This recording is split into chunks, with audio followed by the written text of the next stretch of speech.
सच और क्या है झूठ, बात करेंगे हम दो टूक। नमस्कार, दो टूक में आपका एक बार फिर स्वागत है। मैं हूं अशोक श्रीवास्तव। भद्रलोक पश्चिम बंगाल की राजनीति में आखिर ये क्या हो रहा है? लगातार हम देख रहे थे देश में जहां जहां चुनाव हो रहे थे वहां के चुनावों में चुनावी हिंसा या तो बिल्कुल नहीं हुई या फिर नाम मात्र की हुई। लेकिन पश्चिम बंगाल जहां पर के अभी चुनाव चल रहे हैं, आज वहां पर चौथे दौर का पोलिंग हुआ, वहां पर हमने देखा कि चुनावी हिंसा में अब तक 3 लोगों की मौतें हो चुकी हैं और जगह जगह से इस तरह की खबरें आ रही हैं। कई बम फेंके जा रहे हैं, कई कार्यकर्ताओं को और वोटरों को धमकाया जा रहा है, कई पोलिंग जो एजेंट हैं उनको बैठने तक भी नहीं दिया जा रहा। तो बड़े सारे सवाल जो पश्चिम बंगाल की राजनीति को लेकर आज हमारे सामने हैं। दो टूक में आज हम वही उठाएंगे कि जबकि पूरे देश में हम देख रहे हैं कि चुनावी हिंसा खत्म होती जा रही है, तो पश्चिम बंगाल में क्या राजनीतिक हिंसा वहां की संस्कृति बन गई है। इसी सवाल पर आज हम दो टूक में बात करेंगे। इससे पहले कि हम आगे बढ़े, हम देख लेते हैं हमारी रिपोर्ट।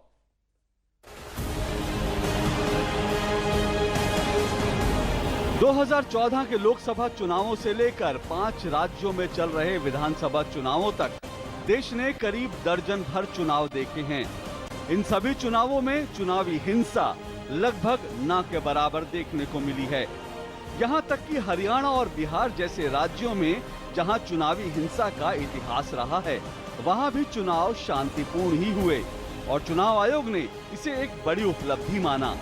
जिन 5 राज्यों में फिलहाल चुनावी प्रक्रिया चल रही है, उनमें असम में शांतिपूर्ण मतदान हुआ, लेकिन पश्चिम बंगाल में चुनावी हिंसा का राजनीतिक इतिहास इस बार भी नहीं बदल पाया।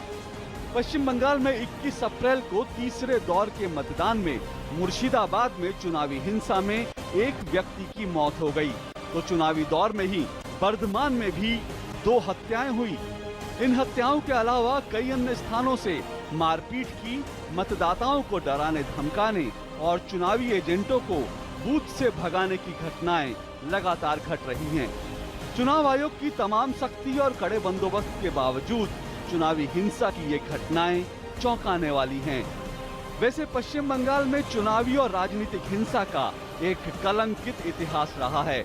आज वामपंथी पार्टियां ममता बनर्जी को इस हिंसा के लिए जिम्मेदार ठहरा रही हैं। पर 33 साल के वामपंथी शासन में पहले कांग्रेस और बाद में टीएमसी इसी तरह के आरोप सीपीएम और सीपीआई पर लगाती रही हैं। एक गैर सरकारी आंकड़ा तो ये कहता है कि 33 साल के वामपंथी शासन में लगभग 50,000 कांग्रेसी कार्यकर्ताओं की हत्याएं हुई हैं। ये और बात है कि कभी गांवों और गलियों में एक दूसरे के कार्यकर्ताओं पर हिंसक झड़पों का आरोप लगाने वाली कांग्रेस और वामपंथी आज मिलकर चुनाव लड़ रहे हैं। तो पश्चिम बंगाल में जिस राजनीतिक हिंसा के जन्म के लिए वामपंथी पार्टियों को जिम्मेदार ठहराया जाता था, वहीं अब आरोप लग रहे हैं कि ममता बनर्जी की टीएमसी राजनीतिक हिंसा की इसी संस्कृति को भद्रलोक में आगे बढ़ा रही हैं। यह हमारी रिपोर्ट थी और आज 2 सवाल जिसके इर्द गिर्द हमारी ये पूरी चर्चा को हम समेटेंगे। वो 2 सवाल कुछ यूं हैं आपकी टेलीविजन स्क्रीन पर। पहला सवाल, आज का हमारा पहला सवाल वो ये है, वो पहला सवाल है, क्या हिंसा पश्चिम बंगाल की राजनीतिक संस्कृति बन गई है? क्या वहां की जो है कल्चर, वहां की जो संस्कृति है, पॉलिटिकल वायलेंस वहां की संस्कृति का हिस्सा बन गया? ये हमारा पहला सवाल है। और हमारा आज का जो दूसरा सवाल आपकी टेलीविजन स्क्रीन पर, आज जिस राजनीतिक हिंसा के लिए ममता बनर्जी को जिम्मेदार ठहराया जा रहा है, क्या उसे बढ़ावा देने के लिए वामपंथी पार्टियां जिम्मेदार नहीं हैं? क्योंकि हमें नहीं भूलना चाहिए, वामपंथी पार्टियों ने 3 दशक से ज्यादा समय तक पश्चिम बंगाल पर रूल किया। तो इसी चर्चा को हम 3 मेहमानों के साथ आगे बढ़ाएंगे। परिचय करा दूं, हमारे साथ जीवीएल नरसिंह राव जी है। जीवीएल नरसिंह राव जी बीजेपी के स्पोक्स पर्सन है। हमारे साथ जयंत घोषाल हैं, वरिष्ठ पत्रकार, पश्चिम बंगाल से ताल्लुक रखते हैं। और हमारे साथ अमरजीत कौर जी हैं, सीपीआई की वरिष्ठ नेता हैं और सामाजिक कार्यकर्ता भी हैं। आप तीनों का बहुत बहुत शुक्रिया और स्वागत। सबसे पहले मैं अमरजीत कौर जी आपसे शुरुआत करता हूं। जो कुछ वहां पर हो रहा है पश्चिम बंगाल में, वो क्यों हो रहा है? क्यों, कौन जिम्मेदार है उसके लिए? इस वक्त जो सत्ता में है वो ज्यादा जिम्मेदार है। इलेक्शन कमीशन को भी चुनौती दी उन्होंने कार्यक्रम के अंदर।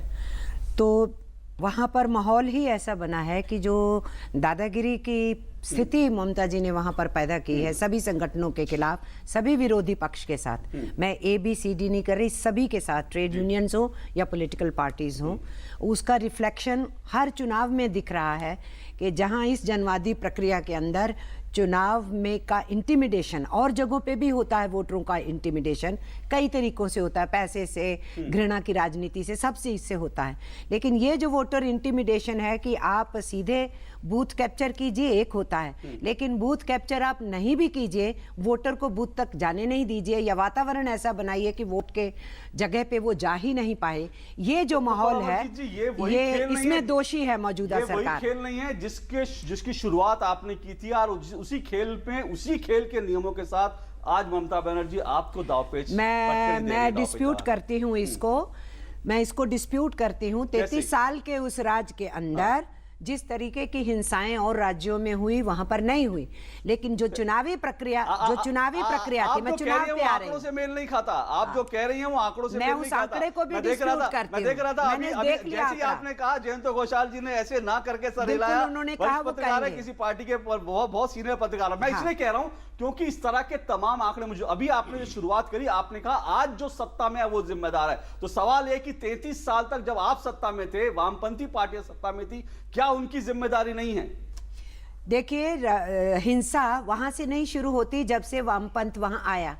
वामपंथ के आने से पहले भी सब जानते हैं कि बंगाल का क्या इतिहास कांग्रेस की तरफ है। कोई सी भी सत्ता रही, मैं कह रही हूं कांग्रेस लेफ्ट या मौजूदा सत्ता, ये कह देना कि एक पर्टिकुलर टाइम से शुरू हुआ ये सत्य नहीं है। सत्य ये है कि पॉलिटिकल, ये कह दीजिए ना कांग्रेस राज में शुरू नहीं, हम कल पॉलिटिकल कांग्रेस राज में शुरू हुआ 60 और 70 के दशक में, जब सिद्धार्थ शंकर सिर्फ 60 और 70 के दशक, उससे पहले क्यों नहीं? नेताओं को अंडरग्राउंड होना पड़ा।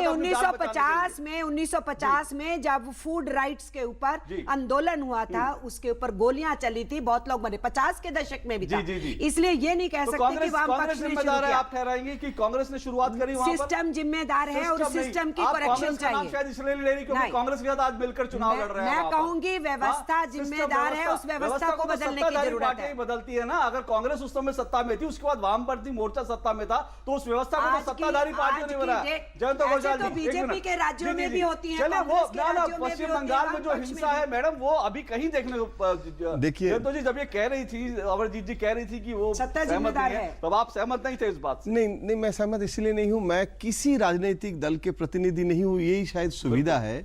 क्योंकि जैसे मैडम कह रहे हैं, ऑन रिकॉर्ड कम्युनिस्ट ने कांग्रेस के खिलाफ बोल चुके हैं इसके बारे में, मुझे बोलने का कुछ नहीं है। ईएमएस का तो किताब ही है कि कांग्रेस कैसे कहां क्या वायलेंस किया था, लेकिन आज के दिन में शायद गुट राजनीति के कारण बोलना पॉलिटिकली मुश्किल है। लेकिन वो अलग बात है। मैं ये कहना चाहता हूं कि डीजी कॉन्फ्रेंस होते हैं, हर साल होती है। अभी डीजी कॉन्फ्रेंस का रिपोर्ट अभी राजनाथ सिंह जी के समय मैंने देखा कि political violence first boy West Bengal, caste violence में यूपी बिहार आगे है, कम्युनल वायलेंस में भी आगे है यूपी बिहार। पश्चिम बंगाल में कास्ट वायलेंस और कम्युनल वायलेंस नहीं है, लेकिन पॉलिटिकल वायलेंस में नंबर वन। मुझे याद आ रहा है कि अडवाणी जी जब होम मिनिस्टर थे, उस समय भी विज्ञान भवन में डीजी कॉन्फ्रेंस यही आईबी ऑर्गेनाइज करते थे। उस समय भी वेस्ट बंगाल फर्स्ट बॉय था, फर्स्ट स्टेट। सुशील शिंदे जिस समय होम मिनिस्टर थे, उस समय भी वेस्ट बंगाल फर्स्ट। तो it is consistent political violent state among all the 29 states. क्यों आप पूछ रहे हैं, क्यों जो है, इसके जवाब थीसिस एंटीथीसिस करके अगर जाएंगे तो सबसे पहले कांग्रेस का नाम लेना पड़ेगा, क्योंकि Congress incidentally they are in power.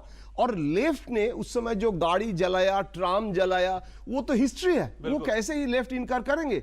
आज लेफ्ट दुखी है, लेफ्ट कभी कभी रिपेंटेंस भी दिखाते हैं कि वो शायद इतना नहीं करना चाहिए, इतना वायलेंस। और वो जो वायलेंस से लेफ्ट जब पार्लियामेंट्री सिस्टम में ज्यादा आए, उस समय नक्सलाइट मूवमेंट लेफ्ट मूवमेंट के मतलब एक न्यू फॉर्म लिया जो वायलेंट विंग हो गया है, और उसमें सीपीएम नक्सलाइट्स को खिलाफ उस समय चले गए थे। तो इसीलिए जो वायलेंस है ये कंसिस्टेंट है। और सबसे बड़ी बात है, पॉलिटिकल अथॉरिटी के लिए जो हेजेमोनी कहता है, जो ग्राम्शी का वर्ड है हेजेमोनी, वो हेजेमोनी जो है, देखिए वो हेजेमोनी, हम सीपीआई लीडर मैडम हैं, सीपीआई सीपीएम भी क्लैश होता था। हाँ, बिल्कुल। सीपीएम जमाने में कहां होता है पॉलिटिकल वायलेंस, वहां होता है जहां सीपीआई का स्ट्रेंथ था, इंद्रजीत गुप्ता का एरिया में होता था। क्यों? जहां सीपीआई नहीं है वहां सीपीआई सीपीएम क्लैश नहीं होता है। देखिए मुर्शिदाबाद में कांग्रेस का स्ट्रेंथ है, वहां कांग्रेस के साथ लड़ाई होता है। एसीयूसीआई एक छोटी सी पार्टी, वो जयनगर और कुलतली करके एक जगह में है, वहां पॉलिटिकल क्लासेस एसयूसीआई के साथ होता है। तो इसीलिए मैं कहता हूं इससे पावर स्ट्रगल, पावर से सत्ता और की ये लड़ाई है, कल्चर जो आपने बताया ना, संस्कृति, पश्चिम बंगाल के संस्कृति में ये violence has become an industry, unemployment है, फेमिन का राज्य है। आप कह रहे हैं उद्योग एक तरह से बन गया, वहां पर इस तरह की राजनीतिक हिंसा, और आरोप ये लगता है कि जो भी पॉलिटिकल पार्टी होती है, गुंडे वही होते हैं, बदमाश वही होते हैं, और जो सत्ताधारी पार्टी होती है उसके साथ चले जाते हैं। लेकिन नरसिंह राव जी, अमरजीत जी कह रही है कि दरअसल ये तो सिस्टम का जिम्मेदार है, किसी पॉलिटिकल पार्टी को दोष नहीं देना चाहिए। वो कह रही है जिस राज्य में होता है, अलग अलग राज्यों में इस तरह का होता रहता है, हालांकि आंकड़े कुछ और कहते हैं। आप क्या कहेंगे? ऐसा क्यों है कि जो राज्यों में वामपंथी दल लगातार सत्ता में रहें या बार बार सत्ता में रहें, बंगाल और केरला, इन दोनों में ही पॉलिटिकल वायलेंस सबसे चरम सीमा पर है। बाकी राज्यों में एक्चुअली जो इलेक्शन रिलेटेड, पोल रिलेटेड वायलेंस हमने इस देश में लगभग खत्म कर दिया। जो राज्य, जो उत्तर प्रदेश, बिहार जैसे राज्यों से भी शांतिपूर्वक चुनाव होते हैं, पर लेकिन यहाँ जो है एक आतंक के जरिए चुनाव लड़ना और अपनी राजनीतिक जो ऑपमेनशिप है उसको कायम रखने के लिए एक तरह की पॉलिटिकल टेररिज्म के रूप में इसको देखना चाहिए। एक जिस प्रकार की बंगाल में आज केवल बॉम्ब इंडस्ट्री सबसे ज्यादा महत्वपूर्ण बन गई है, और ऐसी घटनाएं लगभग हर सप्ताह आपको सुनने के लिए मिलता है। कहीं बॉम्ब फूटता है, कहीं अटैक हो जाता है काडर्स पर। नए पार्टियों को, किसी को सत्ता के लिए कोई राइवलरी ना बने, क्लेमेंट ना बने, उसके लिए अपनी कंट्रोल कायम रखने के लिए राजनीतिक दल ही करते हैं। उसमें ममता बनर्जी ने भी वही तरीका अपनाया जो लेफ्ट पार्टी, जिसके जरिए वो सत्ता में रहे 3 दशक तक। आप कह रहे हैं कि जहां वामपंथी पार्टियां सत्ता में होती है वहां पर कल्चर हो जाता है, लेकिन त्रिपुरा में ऐसा नहीं है। त्रिपुरा की बात अलग है। लेकिन खैर, आपने जो बात की मैं उस पर अमरजीत से बात करूंगा, लेकिन इससे पहले कि हम आगे बढ़े ये भी बता दें, क्योंकि शुरुआत में अमरजीत जी ने टीएमसी पर कहा कि जो पार्टी आज सत्ता में है वो जिम्मेदार है, लेकिन हम आपको बता दें कि हमने इस कार्यक्रम के लिए टीएमसी के कई नेताओं से, कई सांसदों से संपर्क किया था, लेकिन फिलहाल आज कोई भी इस बहस में आने के लिए तैयार नहीं हुआ। तो जाहिर तौर पर टीएमसी की जवाबदेही तो है क्योंकि अब वो सत्ता में है, लेकिन अगर पहले देखें तो जवाबदेही कहीं ना कहीं कांग्रेस और साथ साथ वामपंथी पार्टियों की भी बनती है। एक छोटा सा ब्रेक लेते हैं, ब्रेक के बाद इस चर्चा को आगे बढ़ाएंगे।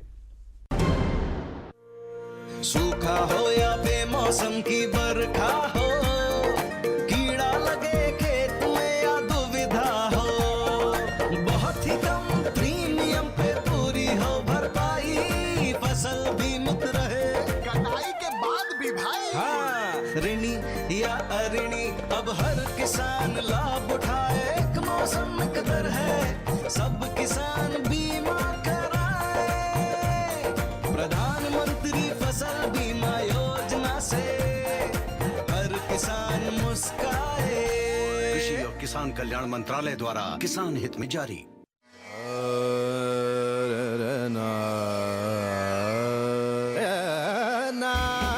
रॉकस्टार रॉकी को है रॉक का क्रेज, शास्त्री जी के पूरे क्लासिकल है टेस्ट, रॉकी के रॉक से हैं वो बेहाल, शास्त्री जी के संगीत से मिलती नहीं रॉकी की चाल।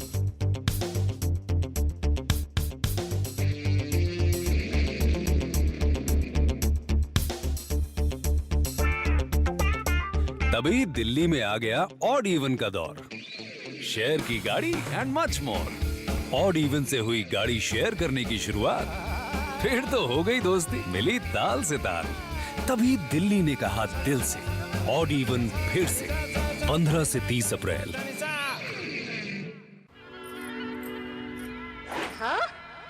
चौक लगा ले गाना आइटम वाला, मार मार मार मार मार। इंडिया को चाहिए एंटरटेनमेंट फुल मसाला मार के, इसलिए डिश टीवी दे सबसे ज्यादा मसाला, सबसे ज्यादा एंटरटेनमेंट। डिश टीवी लाइव मसाला मार के। अरे देखना कितना मजेदार वीडियो है। अबे रहने दे, ऐसा मजा ना सजा भी बन सकता है। संभल कर चलने की आदत ही भली। तू और तेरी आदत।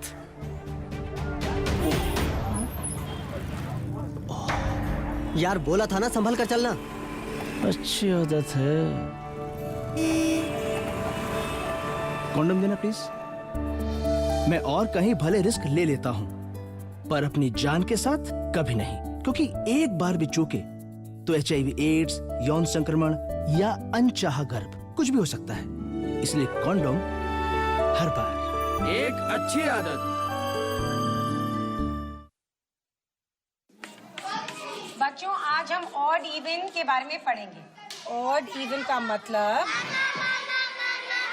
मैम 15 अप्रैल नहीं मैम, 15 अप्रैल से 30 अप्रैल तक। ऑड का मतलब ऑड डे पर ऑड नंबर की गाड़ी, और इवन डेट पर इवन नंबर की गाड़ी। बच्चों को भी पता है। क्या आपको पता है? दिल्ली में 15 से 30 अप्रैल तक लागू है ऑड इवन, ताकि प्रदूषण और ट्रैफिक जैम से मिले दिल्ली को राहत।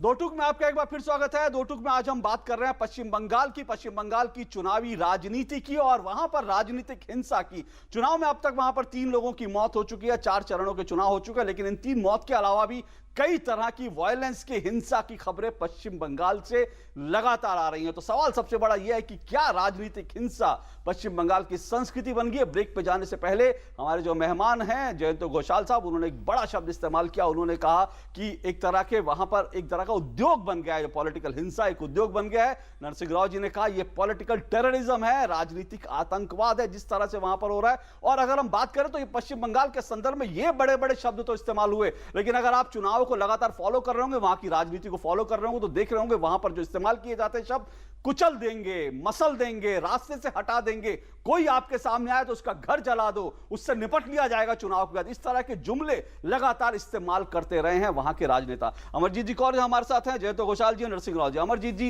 नरसिंह राव जी ने कहा कि जहां जहां आप सत्ता में आते हैं वहां पर जो है इस तरह की चीज हो जाती है।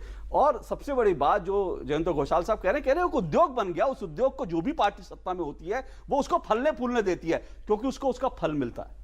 देखिए, मैं फिर उसी बात को दोहराऊंगी। पहली बात तो आपने उस बात का जवाब दिया कि त्रिपुरा में ऐसा क्यों नहीं, वाम पक्ष राज करता है। इवन केरल के अंदर भी उस तरीके से पॉलिटिकल वायलेंस नहीं होता है, वहां भी कभी एलडीएफ है, कभी यूडीएफ है। नहीं, पर वहां पर कन्नूर से जो खबरें आती हैं वहां पे वो बहुत ज्यादा, डिस्पाइट दैट हम इलेक्शन की बात कर रहे हैं ना, इलेक्शन के नहीं, इलेक्शन के बाद में मैं कह रहा हूं राजनीतिक हिंसा। हमारा पहला सवाल था कि कल्चर वहां पे बन गया पश्चिम बंगाल में, कौन जिम्मेदार है? हर राज्य में राजनीतिक हिंसा होती है, और जैसे पत्रकार साथी ने कहा कि कहीं कास्ट वायलेंस है, कहीं रिलीजियस वायलेंस है, और कहीं पॉलिटिकल वायलेंस है। Political violence across the board सब जगह होती है, लेकिन बंगाल के अंदर ये बढ़ रही है। मैं फिर बात दोहराऊंगी, मैंने ये नहीं कहा कि पार्टियां दोषी नहीं होनी चाहिए, लेकिन मैंने ये कहा कि ये व्यवस्था ही कि जिसकी सत्ता आई है वो अब सत्ता को मेंटेन करने के लिए, हेजमनी करने के लिए हिंसा का इस्तेमाल करेगा।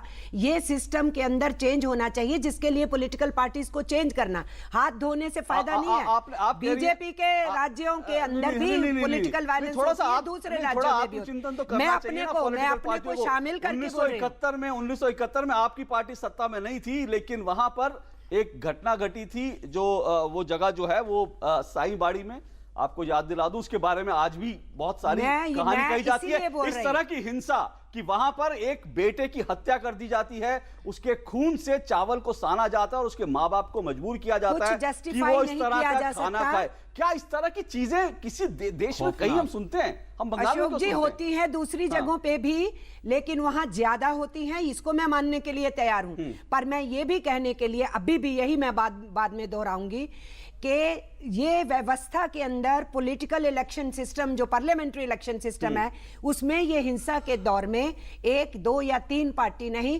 पूरी पॉलिटिकल पार्टीज को सोचना पड़ेगा कि ये सोच होना ही कि इंटिमिडेट पॉलिटिकल वायलेंस से किया जाए वोटर को, ये पार्लियामेंट्री डेमोक्रेसी के खिलाफ जाता है। वो वाम पक्ष हो, वो बीजेपी हो, कांग्रेस हो, रीजनल पार्टीज हो, we have to come out of this. इसमें सिर्फ इलेक्शन के पीरियड में 1 को और 2 को और सिर्फ लेफ्ट को दोष देने से नहीं चलेगा। जिम्मेदार हैं इस पूरी व्यवस्था के लिए अगर हमारी राजनीति में अपने को हिंसा बाहर बढ़ नहीं कर रही गई है? हूं। वो कह रही है सारी पार्टियां, इंक्लूडिंग वो खुद को भी कह रही है। बिल्कुल नहीं है, क्योंकि ये जो पॉलिटिकल वायलेंस की जो कल्चर है ये वेस्ट बंगाल तक ही, ज्यादातर वेस्ट बंगाल केरल तक सीमित है। हमारे पार्टी जो कभी हम सत्ता में नहीं थे, हम बड़े पार्टी के रूप में भी नहीं थे, उसके बावजूद 80 लोगों को, बीजेपी और आरएसएस कार्यकर्ताओं को कन्नूर केवल एक जिला में उनकी हत्या कर दिया गया। अभी 2 महीने पहले लेफ्ट हिंसा ही है, लेफ्ट पार्टीज की तरफ से ये हिंसा होता है। 2 महीने पहले सुजीत नाम का एक 27 साल का लड़के को घर के अंदर मार के उनके माँ बाप के सामने उनको मारकर और माँ बाप को भी पीटा है। तो इस प्रकार की घटनाएं आपको अन्य राज्यों में देखने के लिए नहीं मिलते हैं। ये एक इनको लगता है यही एक स्ट्रैटेजी है। जनता को अपने गवर्नेंस के आधार पर बार बार चुनाव नहीं जीता जा सकता है, इनके पास वो हैसियत नहीं है, इसलिए वायलेंस को अपना जरिया बनाकर चुनाव जीतने के कल्चर अपनाए हुए हैं। जयंत जी, अगर लोकल बॉडी के इलेक्शन देखें तो वहां से जो खबरें आती है लोकल बॉडी के इलेक्शन में, तो चुनाव विधानसभा और लोकसभा चुनाव की बात अलग है, लोकल बॉडीज के इलेक्शन में लगातार इस तरह की खबरें आती है कि हजारों लोग वहां पर अनअपोज जीत जाते हैं पश्चिम बंगाल में। क्या वहां पर आतंक है आपको लगता है? जो सत्ताधारी पार्टी होती है, क्या उसका इतना आतंक होता है कि लोकल बॉडी में, पंचायत में और नगर निगम, नगर पालिका वहां पे लोग खड़े होने की हिम्मत नहीं करते? बिल्कुल, इसका एक परंपरा ही हो गया है पश्चिम बंगाल में। आप एक समय सिद्धार्थ शंकर राय ने जैसे बूथ कैप्चरिंग और रिगिंग किए थे, उस समय कम्युनिस्ट ने सिद्धार्थ शंकर राय के खिलाफ और कांग्रेस के खिलाफ ये नारा लगाया था कि ये रिगिंग राज नहीं चलेगा, नहीं चलेगा। आज कम्युनिस्ट और कांग्रेस एक हो गया, वो अलग बात है, वो तो टैक्टिकल है। लेकिन कम्युनिस्ट ने भी जो वायोलेंट मूवमेंट दिखाया, देखिए एक चीज आपको याद रखना पड़ेगा, आइडियोलॉजी में भी वायोलेंस जो है, ये मैं यहाँ कोई इंटेलेक्चुअल चर्चा का समय नहीं है, लेकिन कहते हैं कार्ल मार्क्स नहीं, लेकिन लेनिन और स्टालिन इनको और आर्म स्ट्रगल में जो ले गए थे, आर्म स्ट्रगल तो ideologically it was A correct move that time. तो इसके लिए है कि हम हिंसा जो है वो हिंसा मीन्स है और एंड जो है वो अच्छा है। तो उसी यही तो गांधीइज्म के साथ मार्क्सिज्म का एक बेसिक डिबेट था। रूट में वो राजनैतिक हिंसा it was a good means for good and, ये कम्युनिस्ट भी मानते थे। तो ये जो डीएनए ऑफ वायोलेंस, ये आज ममता भी, देखिए बुद्धदेव भट्टाचार्य ये हिंसा मुक्त जो एक इंडस्ट्री करने की कोशिश किया था, लेकिन पश्चिम बंगाल के राजनीति देखिए, वो वायोलेंट ममता बनर्जी एक्सेप्टेड हुई। हाँ, बिल्कुल। और उसके बाद ममता बनर्जी का जो रेजिम है, I say it's a extension of that bad CPMism, extension of that violent bad CPMism. और आज के दिन में बीजेपी, मैं आपको कह रहा हूं, राहुल सिन्हा उस समय पार्टी प्रेसिडेंट था।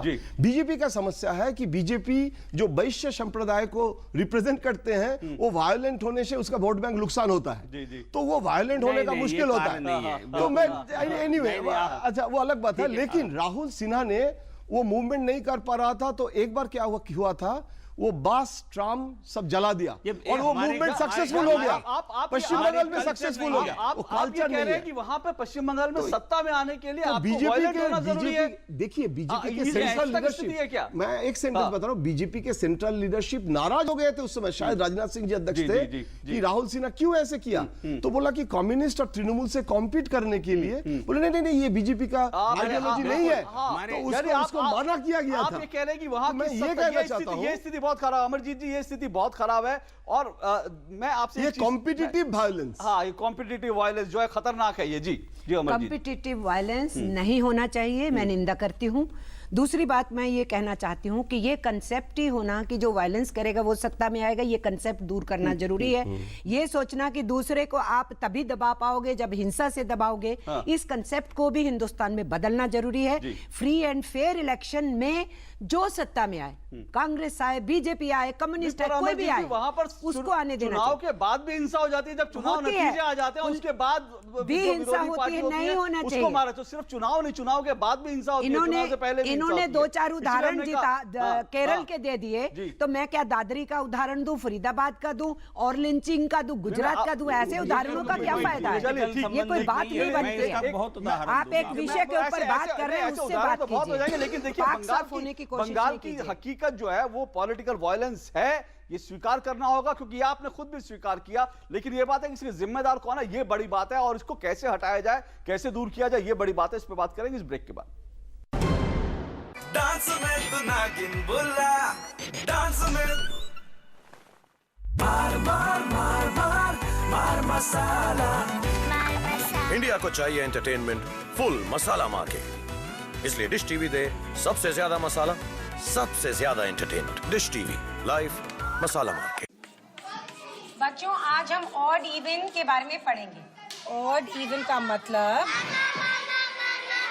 मैम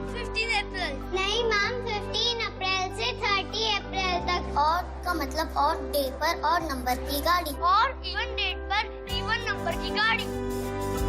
बच्चों को भी पता है, क्या आपको पता है? दिल्ली में 15 से 30 अप्रैल तक लागू है ऑड इवन, ताकि प्रदूषण और ट्रैफिक जैम से मिले दिल्ली को राहत। भारत में लगभग 3 करोड़ विकलांगजन हैं,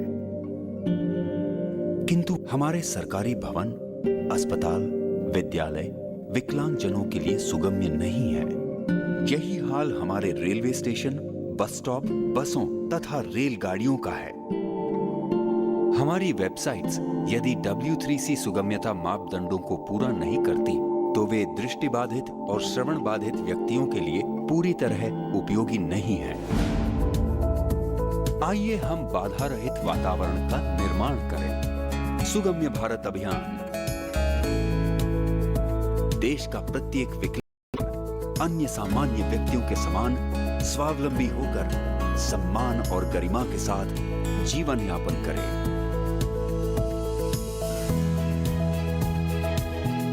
सुगम्य भारत, सशक्त भारत।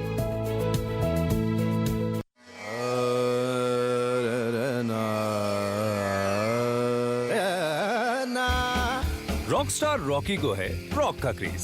शास्त्री जी के पूरे क्लासिकल है टेस्ट, रॉकी के रॉक से हैं वो बेहाल। शास्त्री जी के संगीत से मिलती नहीं रॉकी की चाल।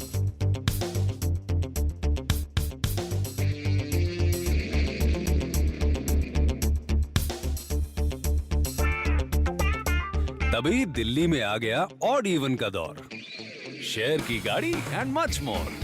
ऑड इवन से हुई गाड़ी शेयर करने की शुरुआत, फिर तो हो गई दोस्ती, मिली ताल से ताल। तभी दिल्ली ने कहा दिल से, ऑड इवन फिर से 15 से 30 अप्रैल। दो टूक में आपका एक बार फिर स्वागत है। आज हम पश्चिम बंगाल की राजनीतिक हिंसा पर बात कर रहे हैं। राजनीतिक हिंसा क्या वहां की संस्कृति बनी। अमरजीत जी, 2013 में पंचायत चुनाव हुआ, 58,000 सीटों में से 6,000 सीटों पर टीएमसी बिना लड़े चुनाव जीत गई। कौन जिम्मेदार है इसके लिए? आपकी पार्टियों ने क्यों नहीं खड़े किए वहां पर कैंडिडेट? नहीं, ऐसा है कि ये तो बहुत सारी स्टेट्स में होता है अनअपोज्ड का। 6,000 सीटें होता है। हम बता रहे हैं हरियाणा में हुआ, मध्य प्रदेश में हुआ, पंजाब में हुआ। आतंक इसलिए नहीं खड़े होते? नहीं, दोनों चीज होती है। एक है कि गांव इटसेल्फ कोई चाहता है कि सब यूनाइट हो गए, और मैं रूल आउट नहीं कर रही कि दूसरों को खड़ा ना होने दिया गया हो। ये मैं रूल आउट नहीं कर रही, ये हुआ है बंगाल में। आप कर सकती, उसके पहले 5 साल पहले जो चुनाव हुए थे उसमें वाम मोर्चा के करीब 2,500 लोग अनअपोज्ड जीत गए थे, इसलिए आप उसे डिनाई नहीं कर सकते। क्योंकि आतंक जो सत्ता में रहता है उसका आतंक होता है, किसी भी स्टेट में हो आतंक। कई बार मैंने बोला ना, दोनों रीजन होते हैं कि आप कैंडिडेट्स खड़े ही नहीं होने देते हैं, या खड़े हुए हैं तो उनको बिठा देते हैं। ये बहुत सी स्टेट्स में होता है, जो हम लोगों के पास कंप्लेंट्स आती हैं। कई जगह दलित्स को डरा दिया जाता है, कई जगह ओबीसीज को डरा दिया जाता है, कई जगह माइनॉरिटीज को डराया जाता है, कई जगह हो सकता है हिंदू कम्युनिटी के लोगों को, किसी को भी डरा सकते हैं। ये होता है। ये वायलेंस की पॉलिटिक्स को, इस पार्लियामेंट्री डेमोक्रेसी को सेफगार्ड करना है, तो तोहमत लगाने की बजाय this has to be understood by those who are ruling there, this has to be understood by the centre who is ruling. इसकी जिम्मेदारी सेंटर को और स्टेट्स को, कैसे हटाया जाए? अगर इस पॉलिटिकल वायलेंस को खत्म करना है तो कैसे हटाया जाए? देखिए, कोशिश चुनावी वायलेंस को रोकने के लिए इलेक्शन कमीशन की तरफ से बहुत प्रयास हुआ है। ये अभी नहीं, बहुत समय से ये स्थिति वहां चलते आ रही है।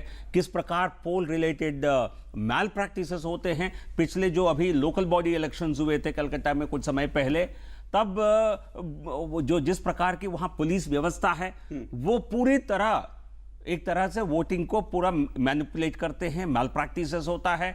और इन चुनावों में इतनी कोशिश के बावजूद, इलेक्शन कमीशन की इतनी सख्ती से दृष्टि रखने के बावजूद, मैं मानता हूं फ्री एंड फेयर इलेक्शंस वहां नहीं हो पा रहे हैं।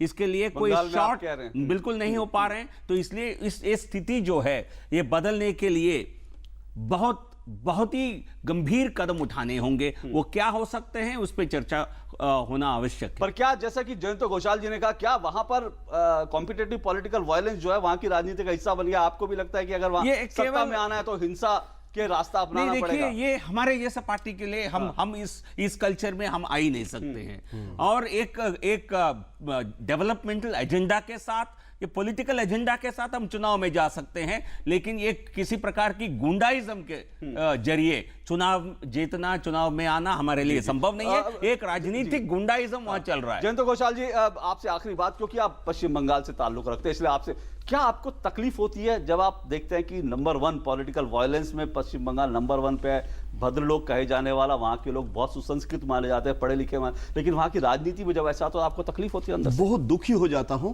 मैं संक्षिप्त में 2 बिंदु बताऊंगा। एक है कि चुनाव आयोग के ऊपर हम चुनाव के समय जो 7 फेजेस है, इसका मतलब है 2 महीने 3 महीने, तो 3 महीने के लिए हम पोल वायलेंस के लिए इलेक्शन कमीशन को बहुत पावर दे दिए हैं और समस्या का समाधान इलेक्शन कमीशन कर देंगे और पूरी साल भर राजनीतिक दल हिंसा करेंगे। देखिए, ये सिर्फ चुनाव रिलेटेड हम लोग वायलेंस बोलते हैं, लेकिन कल्चर जो है वो तो पूरी साल 24/7 पॉलिटिकल वायलेंस कल्चर में पश्चिम बंगाल है, दिमाग में भरा जाता है। इसीलिए मुझे लगता है, जैसे राव साहब ने बोल रहे हैं कि राजनीतिक दल को देखिए, मुझे लगता है समस्या इसमें इकोनॉमिक्स भी है।